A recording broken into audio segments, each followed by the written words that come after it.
Mais uma vez, bom dia a todos, a paz do Senhor Jesus Cristo. Vamos neste momento abrir nossas Bíblias no Salmo de número 34. Salmo de número 34. Vamos ler alguns versos do Salmo 34 para que possamos dedicar mais tempo à explanação dos textos. Como é comum aqui na Remanescente Cristã de Filadélfia, nós viemos muito carregados e muitas vezes o tempo não é suficiente para explanarmos todo o texto. Salmo de número 34. Primeiro verso. Bendirei ao Senhor em todo o tempo. Seu louvor estará sempre nos meus lábios. Minha alma se gloriará no Senhor. Os aflitos ouvirão isso e se alegrarão. Engrandecei ao Senhor comigo.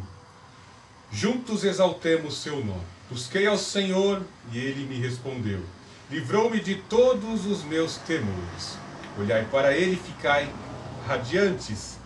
O vosso rosto jamais mostrará frustração. No verso 19. As aflições do justo são muitas, mas o Senhor livra de todas elas. Preserva-lhes todos os ossos, nem sequer um deles se quebra.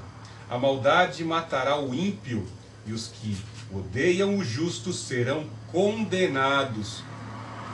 O Senhor resgata a vida dos seus servos, e nenhum dos que nele se refugia será condenado. Deus Altíssimo, Deus de amor, Deus de poder, te louvamos, te adoramos, te engrandecemos, Senhor Jesus Cristo. Tu és o nosso Deus, Tu és o nosso Senhor. Dependemos de Ti, ó Santo Espírito. Se conosco nessa manhã, eu coloco à Tua inteira disposição os meus sentidos para exaltar, para pregar a Tua palavra, para ministrar, Pai Santo, aos corações. Eu suplico, Pai Santo, preenche com o Teu poder, com a Tua presença, a nossa vida nessa manhã. Revigora nossas forças e esperanças. Eu suplico, Senhor Jesus Cristo, visita os que nos ouvem pela plataforma do YouTube, por aqueles que nos assistem também pelo Sustec. Em nome do Senhor Jesus Cristo, Pai, visite-os a todos. Ó Santo Onisciente, eu te invoco sobre a vida de todos que vão ouvir essa palavra. Vai quebrando as cadeias, as correntes, Pai Santo, toda forma de cadeia, toda forma de aprisionamento do inimigo, seja agora desfeita, quebrada, rompida, em nome do Senhor Jesus Cristo. Afasta os agentes das trevas nesse momento, e em nome do Senhor Jesus Cristo, Pai, nos traz, Pai Santo, grande livramento pela orientação da Tua palavra nessa manhã. Assim como foste o Senhor Deus com Davi lá no passado, para que ele atingisse o propósito, bem assim que o Teu Espírito aqui na pós-modernidade seja conosco, nos preparando para a Tua vinda gloriosa. Louvado seja o Senhor Jesus Cristo nessa manhã. E a Remanescente Cristã Filadélfia adora e exalta ao Deus Altíssimo, adora e exalta ao Senhor Jesus Cristo, adora e exalta ao Santo Espírito. Amém.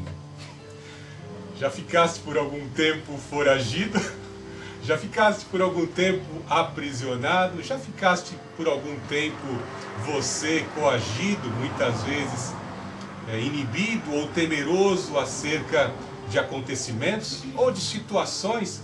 Muitas vezes você até obedeceu a palavra de Deus e de repente você se viu num ambiente onde Deus te colocou e você se viu ali diante dos desafios de desempenhar o testemunho da palavra de Deus, a confissão de fé, e de repente você se viu ali acovardado, temeroso, com medo de dar continuidade à grandiosidade do projeto que Deus tem para a tua vida. Quantos de nós, né?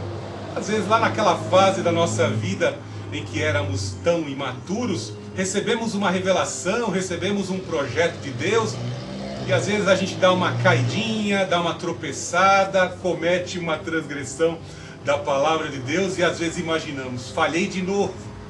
Como é que o Senhor vai cumprir aquela promessa, aquela revelação que a irmã lá, Canela de Fogo, me trouxe? Uma mulher tão usada por Deus, me entregou uma profecia tão poderosa, de algo tão grande.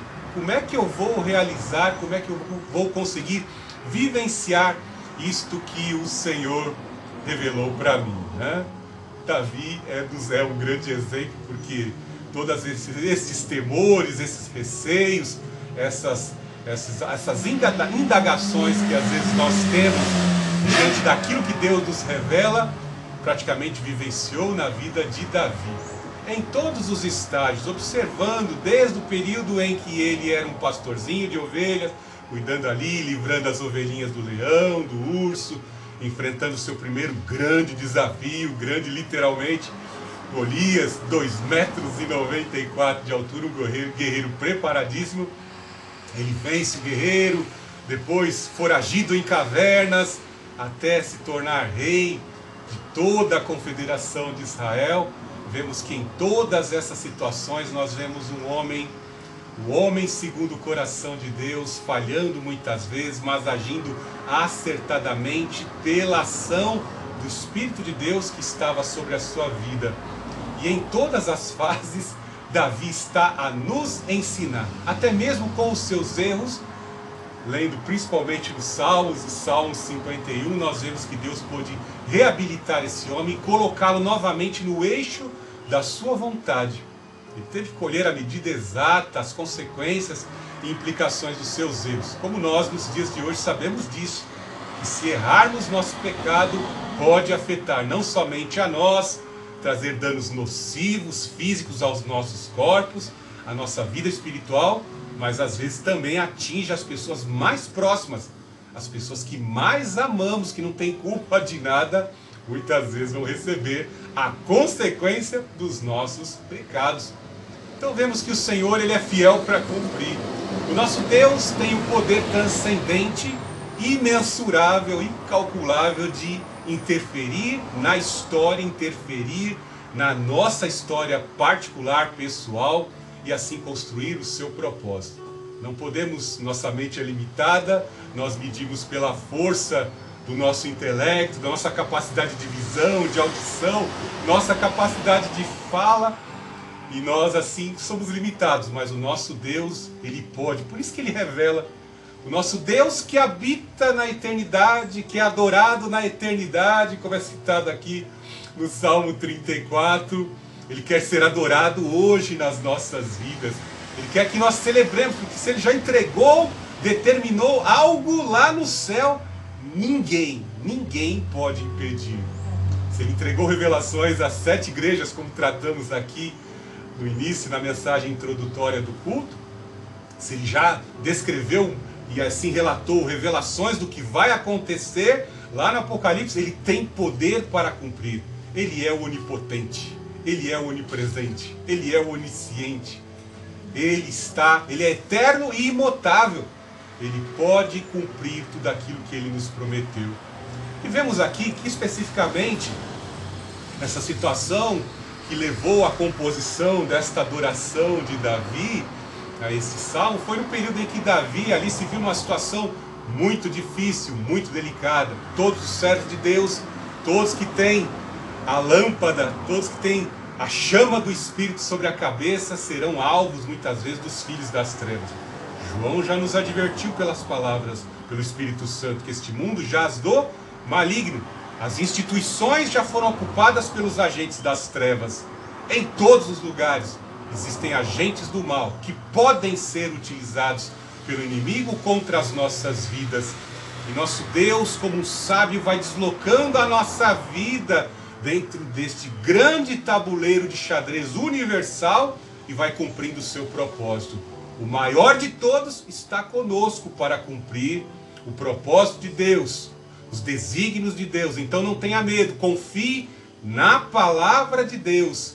Algumas situações que envolvem o chamado de Deus vão muitas vezes trazer implicações na nossa vida, como foi na vida de Abraão, como foi na vida de José, como foi especificamente na vida de Davi.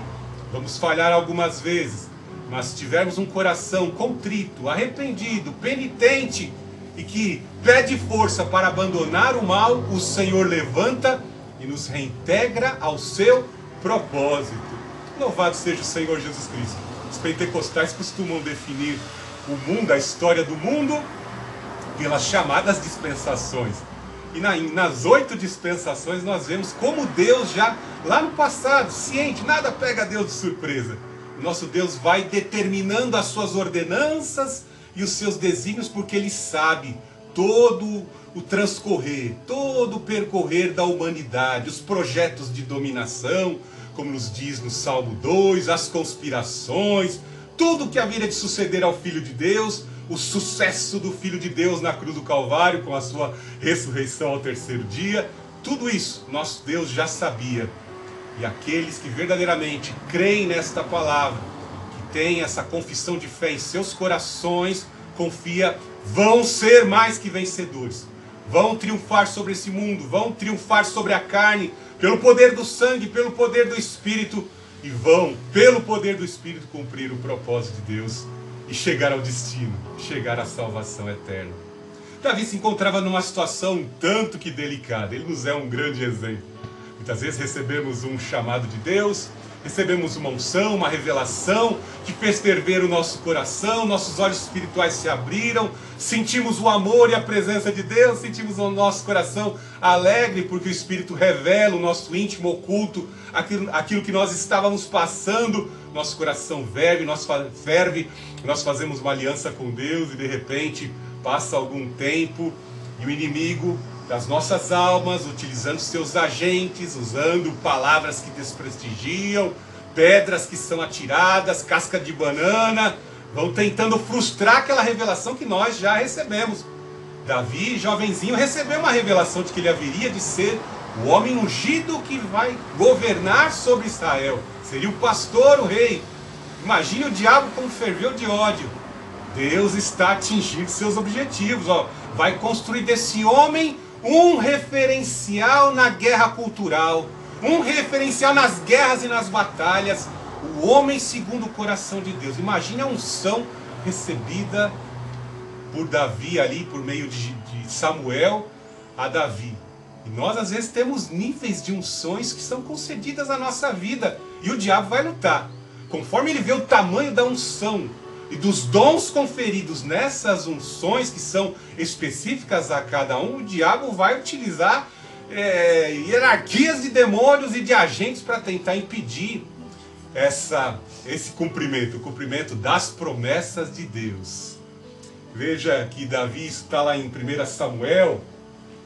Samuel capítulo 21, quando Davi foge do seu sogro ciumento e invejoso.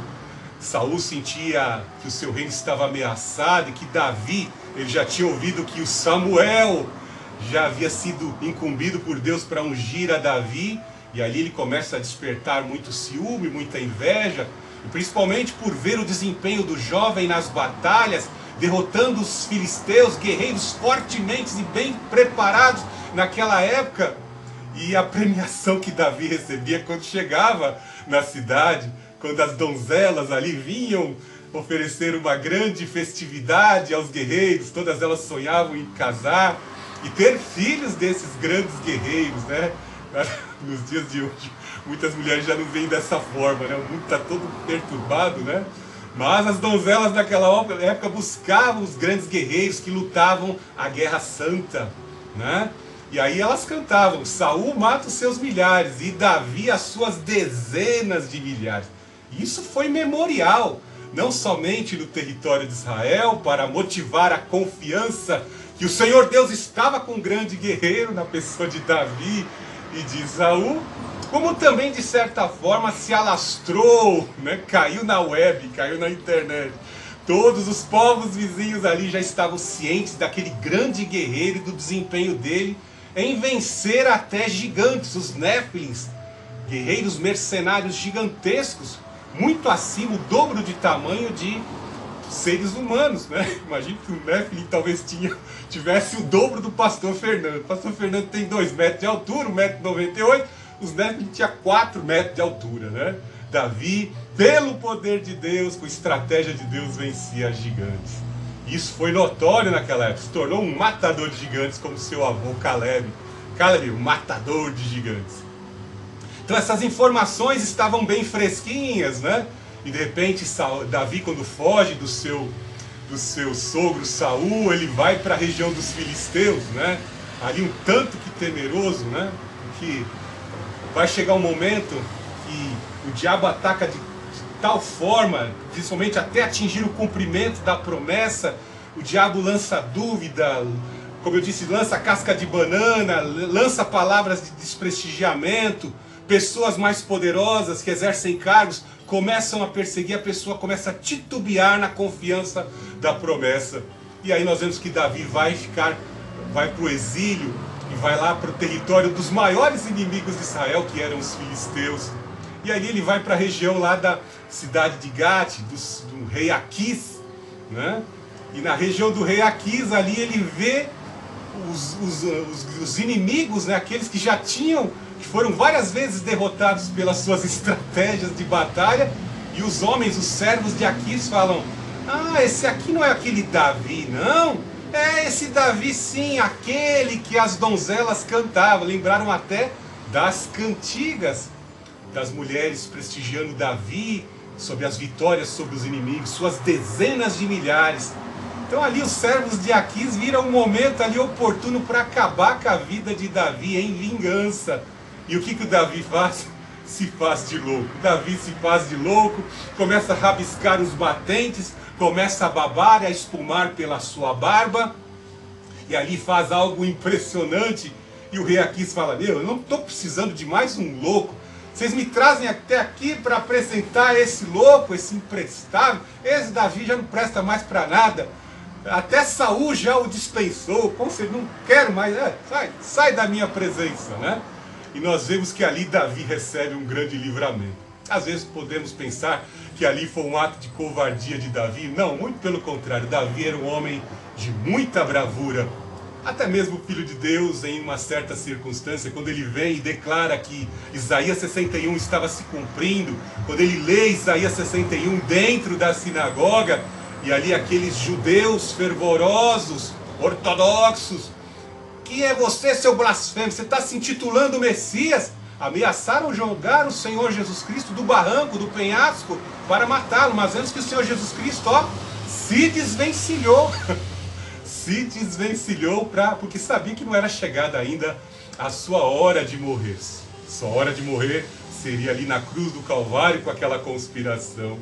Então Davi ali usa essa estratégia maliciosa de se fazer de louco, e ele consegue fugir. E dali ele foge para a caverna de Adulão. E na caverna de Adulão ele encontra muitas pessoas desesperançosas, muitas pessoas que tinham perdido o ânimo, né?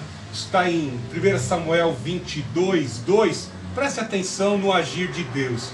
Davi fugiu para o exílio, usou de estratégia para escapar ali dos filisteus. Deus dá o livramento ali dos filisteus, aí ele foge para a caverna de Adulão.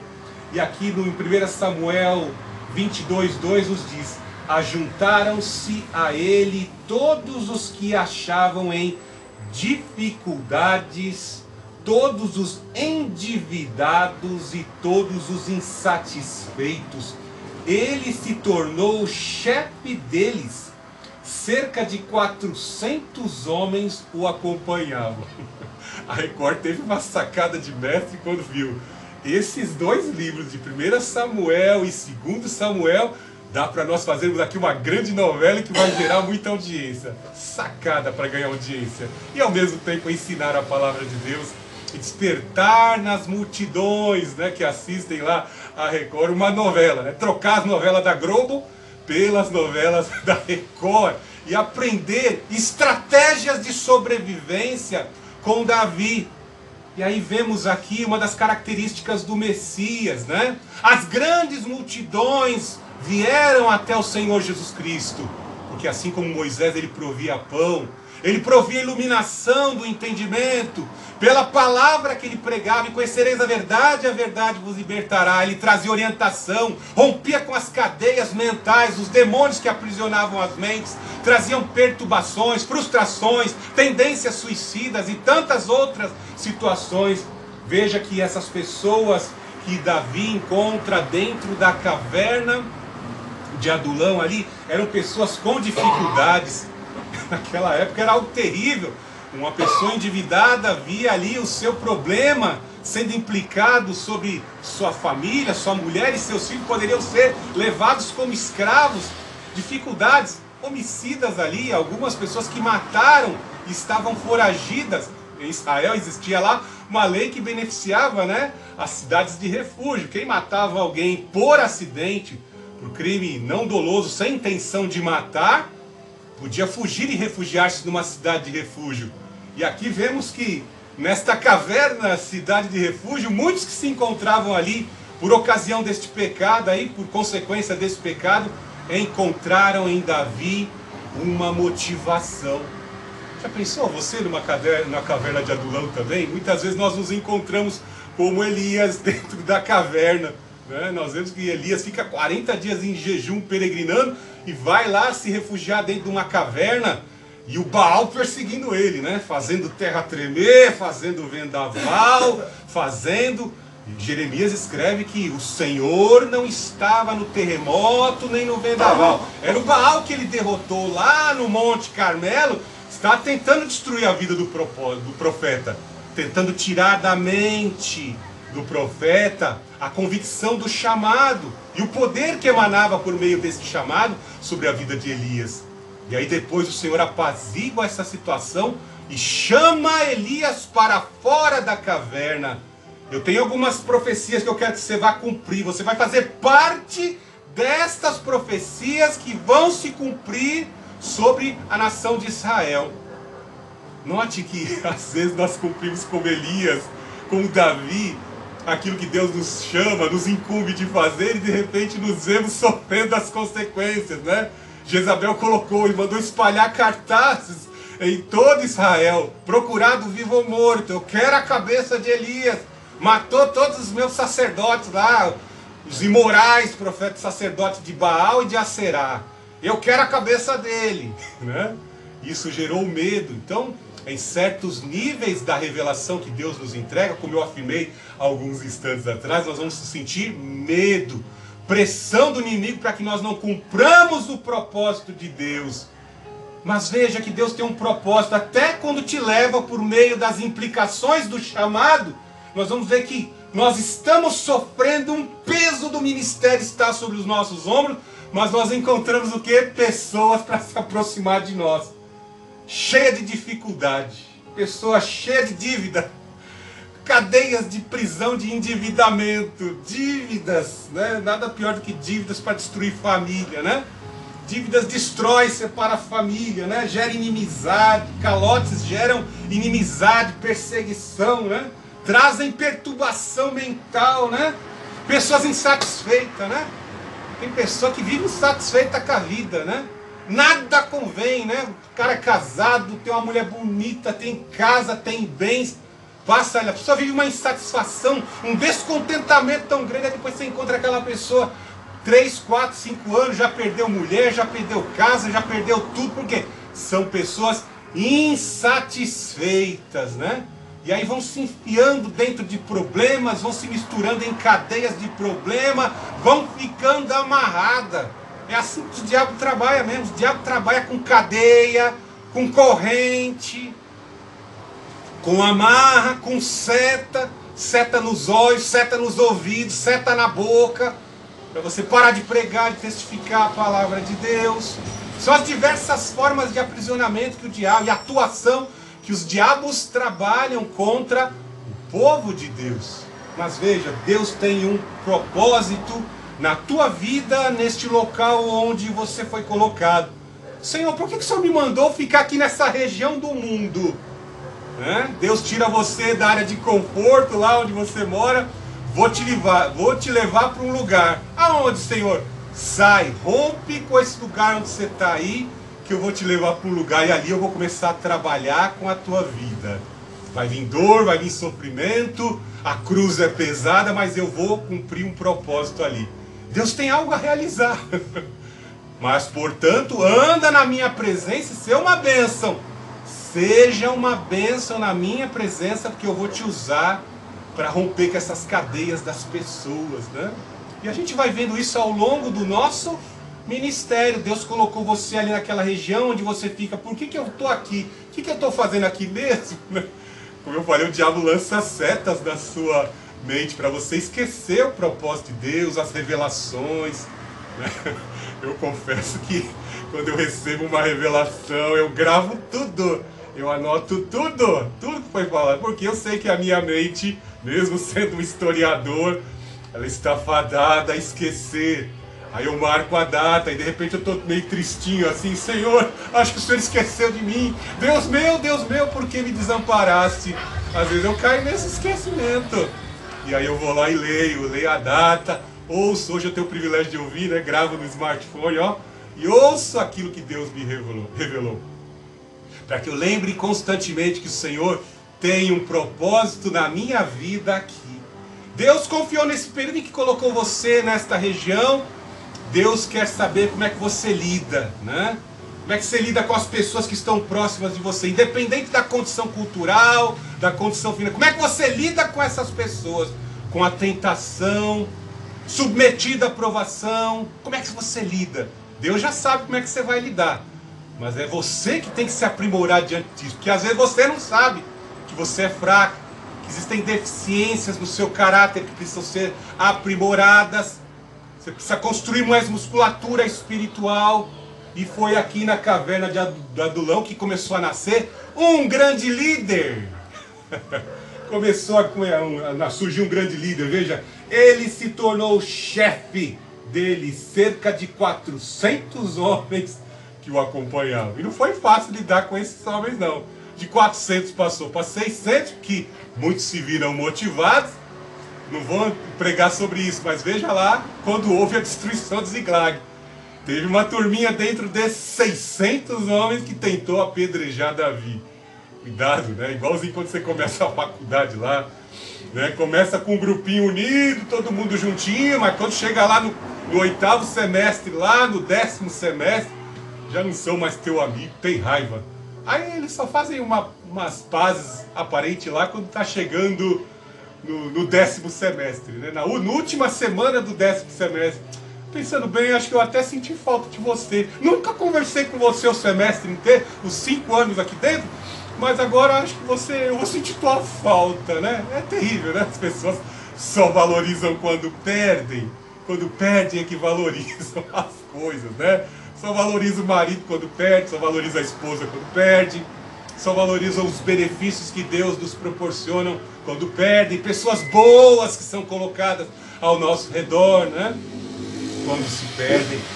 E aí Davi, ao receber esse grande livramento, seu coração se encheu de alegria e ele compunha. Davi sabia compor muito bem e sabia articular as palavras, e o Espírito Santo interagia na composição dessas palavras. E ele faz o Salmo 34 e ele fala: bendirei ao Senhor em todo tempo, seu louvor estará sempre nos meus lábios. Como eu falei, a nossa mente é limitada. Você consegue dar glória a Deus em tudo? Glória a Deus, glória a Deus, glória a Deus. Se você fazer isso lá no seu ambiente de trabalho, esse cara é um crente doido. Esse cara é um crente doido, né? Mas imagine, né, que nós, seres humanos, temos a mente limitada. Nossa garganta pode até se inflamar de tanto ficar falando glória a Deus, né? Mas existem criaturas eternas que ficam constantemente glorificando a Deus por aquilo que ele é. Imagine que existem dentro da ordem de anjos, arcanjos, querubins e serafins. Existe uma ordem angelical lá de anjos que possuem 3 pares de asas, repletos de olhos lá, que ficam a todo tempo louvando o trino Deus. Santo, santo, santo. E eles cobrem até os olhos. Imagina que eles ficam bem perto da glória de Deus, né? E ficam lá santo, santo, santo, né? Assim como a nuvem cobria no lugar santíssimo, propiciatório, para não queimar a vista do sumo sacerdote, esses serafins ficam lá perto da glória de Deus, bem pertinho. Teve uma serva de Deus aí que falou, né, que como as mariposas, né, as mariposas elas ficam encantadas com a luz e elas chegam perto da lâmpada, né, vai lá, encosta e queima as asas e morre. Né? Existem anjos que ficam ali dando beijos no Senhor, né? Como diz o Salmo, né? Quem não tem vontade de beijar o rei, né? Imagine a fila que haverá ali no céu, no grande dia, para dar beijo no Senhor. Veremos face a face, assim como somos conhecidos Vamos beijar o Senhor, dar beijo no Senhor, abraçar o rei. Isso na história medieval também era algo muito presente nas mentalidades. Beijar o rei e ser curado. Os reis tinham propriedades divinas, terapêuticas. Quem olhava para o rei Sol na França lá era curado. Quem olhava para o Dom Sebastião na história da Espanha, lá o rei da Espanha, Filipe II, também era curado. Criou-se essa mentalidade dos escolhidos de Deus, né? Davi fala disso, de beijar o rei. Quem não tem vontade de beijar o rei? Imagina as multidões como não queriam beijar Jesus depois da cura. Existiam algumas pessoas malagradecidas, né? Mas existiam aqueles que queriam beijar, abraçar Jesus. E João era um desses, né? Ficava lá com a sua cabeça encostada no colo do Senhor Jesus Cristo, né? Então veja que as nossas mentes são limitadas, né? Davi queria louvar a todo tempo. E ele fala, minha alma se gloriará no Senhor. Os aflitos ouvirão isso e se alegrarão. Veja que o pastor Fernando está aqui hoje na Remanescente, reproduzindo a experiência de Davi. O grande feito de livramento. O Senhor deu um grande livramento ali. Ele teria perdido a cabeça ali entre os filisteus. Mas Deus constrói do livramento daquela situação entre os servos de Aquis. Com o que Deus realizou ali na caverna de Adulão, ó, Deus abriu um novo propósito, abriu uma janela de oportunidade e o nome do Senhor foi glorificado. É assim que o nosso Deus age. Invocar o Senhor na hora da aflição, temendo, crendo na sua palavra. E Davi era um cara todo especial, um homem todo especial na presença de Deus. Ele cria na circuncisão desde jovenzinho. A circuncisão construía na mentalidade dele, eu tenho a circuncisão, e eu tenho uma série de promessas nesta circuncisão que eu tenho, no meu órgão reprodutor. Eu tenho poder e eu vou gerar uma família de homens fortes, de mulheres valentes. E gerou mesmo, né? Da família dele veio o maior de todos, o Senhor Jesus. Tanto de homem como de mulheres, de Maria como da ordem de José, que também era um descendente, né? Nós vemos que Paulo escreve que nós temos a mente de Cristo. Nós temos a circuncisão de Cristo em nossa consciência. Quando nós temos verdadeiramente a circuncisão e olhamos para Cristo, fala, se eu ser cristão, eu vou ser crucificado, vou ser perseguido. Jesus não negou, né? Por carregar a cruz, né, nós vamos ser jogados em cadeias, vamos ser perseguidos, vamos servir de alvo de chacota muitas vezes, mas nós temos promessa. Nós temos promessa. Mas eu caio, sabe, eu não consigo viver o cristianismo, a santidade que o cristianismo exige. Se confessar os nossos pecados, Ele é fiel e justo para perdoar todo pecado e purificar de toda injustiça. Se você falhar no meio do propósito, do projeto de Deus, se você confessar, abandonar e pedir força para abandonar o pecado, o Senhor